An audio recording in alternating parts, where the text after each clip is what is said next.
Hello guys, आज मैं आपको पढ़ाने वाला हूँ मैट्रिसेस बीसीए मैथमेटिक्स का बहुत इंपॉर्टेंट पार्ट है, बहुत इंपॉर्टेंट चैप्टर है। इससे एक 4 नंबर का सवाल पक्का आता है और वो आप ज़रूर करके आओगे। तो आइए पहले पढ़ते हैं मैट्रिसेस की डेफिनेशन। मैट्रिसेस की डेफिनेशन बहुत सिंपल है। डेफिनेशन क्या है कि एक रेक्टेंगुलर अरेंजमेंट होता है जो जिसमें कि m हॉरिजॉन्टल रोज होते हैं और n वर्टिकल कॉलम होते हैं। ठीक है, अब जैसे कि ये बना हुआ है, देखते हैं इसे। ए इज इक्वल टू एक मैट्रिक्स है, इसे कैपिटल लेटर से ही डिनोट करते हैं। तो ए एक मैट्रिक्स है जो कि 3 2 1 2 1 2 5 3 3 से लिखा हुआ है। इसमें जो है कि जो वर्टिकल रोज या वर्टिकल कॉलम होती हैं, इन्हें आप कॉलम कहते हैं। Column 1, column 2, column 3। और जो इसके साइड में लिखा होता है इसका ऑर्डर होता है। ये भी हम बताएंगे आपको कैसे लिखते हैं किसी भी मैट्रिक्स का ऑर्डर।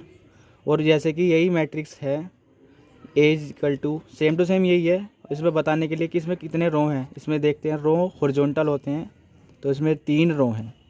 ठीक है, इतना समझ में आ गया कि वर्टिकल वाले कॉलम होते हैं और हॉरिजॉन्टल वाले रो होते हैं। ठीक है, अब इम्पोर्टेंट बात क्या है कि किसी भी मैट्रिक्स का ऑर्डर देख के आप बता सकते हो कि उसमें कितने एलिमेंट हैं।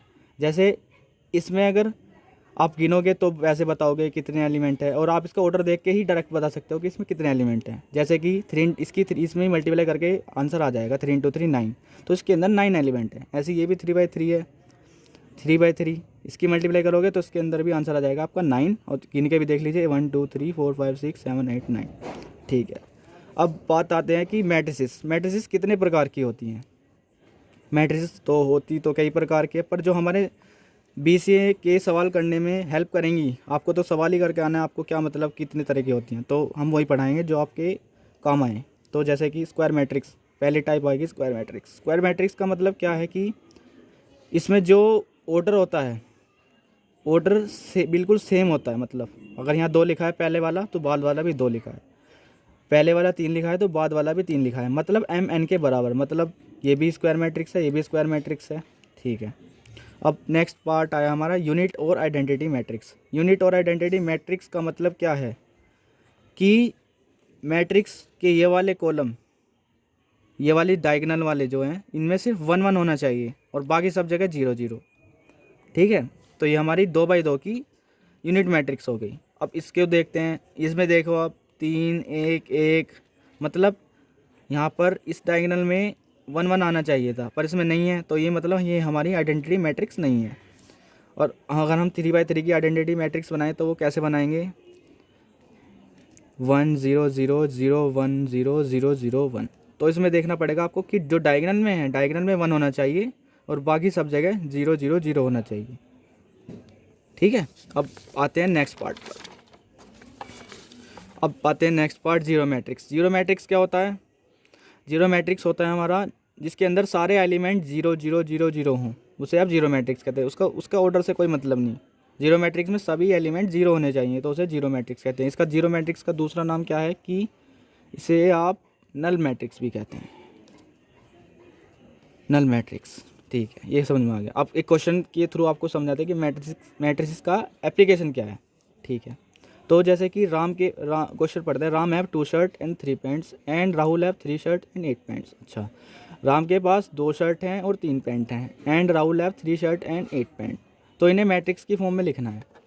तो आप शर्ट को और पैंट को तो कॉलम या रो बना लो, और राम और राहुल को कॉलम या रो बना लो, आपकी चॉइस है। तो मैं राम और राहुल को बनाता हूँ रोज़। तो राम आ गया फर्स्ट रो पर और राहुल आ गया हमारा सेकंड रो पर। ठीक है, रो जो होती है हमारी हॉरिजॉन्टल ऐसे होती हैं।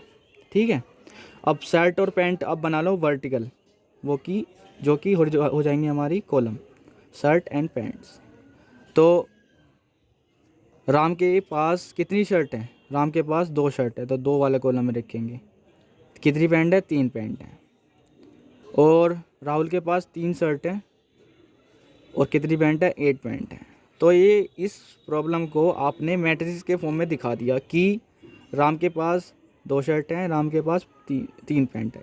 इस तरह आप इसका एप्लीकेशन होता है। अब आते हैं इसके ऑर्डर के बारे में। ऑर्डर क्या होता है? ऑर्डर कुछ नहीं, जो एक मैट्रिक्स होता है उसके राइट हैंड साइड पर नीचे की तरफ जो लिखा रहता है उसे ऑर्डर कहते हैं। आपको ये किसी भी मैट्रिक्स के नीचे लिखा हुआ मिल जाएगा और ये कैलकुलेट करना भी बहुत आसान है। कैलकुलेट कैसे करते हैं, ये जो ऑर्डर होता है ये रो बाय कॉलम लिखा जाता है, रो बाय कॉलम। मतलब जो पहला डिजिट होती है उसे रो कहते हैं, उतने रो होते हैं, और जो सेकंड डिजिट रहती है उतने कॉलम होते हैं। अब जैसे ये वाला देखते हैं, अभी हम आपको नहीं दिखाएंगे कि इसमें कितने रो हैं कितने कॉलम हैं। तो पहले इसके रो गिनते हैं, रो कितने हैं इसमें, 1 रो 2 रो, तो 2 रो हो गए। अब कॉलम गिनते हैं, 1 कॉलम 2 कॉलम, तो इसका ऑर्डर क्या हो जाएगा, रो बाय कॉलम लिखते हैं ना, रो बाय कॉलम, तो 2 रो और 2 कॉलम, 2 बाय 2, इसे पढ़ते हैं 2 बाय 2 ऑर्डर की मैट्रिक्स, इसे पढ़ते हैं। इसमें कितने रो हैं कितने कॉलम हैं। तो इसमें अब ध्यान से देखते हैं कि 1 रो 2 रो 3 रो, मतलब एक ऐसे रो, 2 रो 3 रो, ठीक है। अब कॉलम गिनते हैं, 1 कॉलम 2 कॉलम 3 कॉलम, तो इसका ऑर्डर हो जाएगा 3 बाय 3। ये इसका ऑर्डर लिख दिया हमने, 3 बाय 3, 3 बाय 3, ठीक है। अब इसके एग्जांपल करते हैं जिससे आपका थोड़ी प्रैक्टिस हो जाए कि ऑर्डर लिखते कैसे हैं। अब जैसे ये वाला है, इसे हम ऑर्डर लिखेंगे, यहाँ पर ऑर्डर नहीं लिखा हुआ, हम इसे देखकर ही प्रेडिक्ट कर लेंगे कि इसका ऑर्डर क्या होगा। तो इसका ऑर्डर होगा, गिनते हैं पहले रो, 1 रो 1 रो 2 रो 3 रो, पहले लिखेंगे हम रो, 3 रो हो गए। अब कॉलम गिनेंगे, 1 कॉलम 2 कॉलम 3 कॉलम, तो 3 बाय 3 कॉलम, ठीक है। तो लिखते कैसे हैं इसे, रो बाय कॉलम, ठीक है। अब इस वाले में लिखते हैं, यहाँ पे नहीं लिखा हुआ, तो पहले इसकी रो गिनेंगे, रो कितनी, रो पहले रो गिननी है, रो क्या होती है, हॉरिजॉन्टल वाली, तो पहली रो 2 रो 3 रो, ठीक है। तो 3 तो रो हो गई। अब कॉलम गिनेंगे, 1 कॉलम 2 कॉलम 2 कॉलम, तो इसका ऑर्डर क्या हो गया, 3 बाय 2। अब ऐसे इसमें करेंगे, पहले क्या गिननी है, रो, पहले रो 1 रो 2 रो 2 रो हो गई। अब कॉलम गिनेंगे, 1 कॉलम 2 कॉलम 3 कॉलम, 2 बाय 3, ये हो गया इसका ऑर्डर। इसे सिमिलरली इसे लिख कर देखिए आप, और 2 मिनट पॉज करने के बाद फिर मैं बताता हूँ। पॉज कर लिया, अच्छा मैं बताता हूँ, देखो 1 रो 2 रो 2 रो हो गई। अब कॉलम लिखते हैं, 1 2 2 बाय 2 को, ऑर्डर इसका ये हो गया। अब इसे लिखते हैं, 1 रो 2 रो 2 रो, कॉलम 1 2 3 3, इसे लिखते हैं 1 2 3 4 4 रो, 1 2 2 कॉलम, ठीक है। ये हो गया हमारा।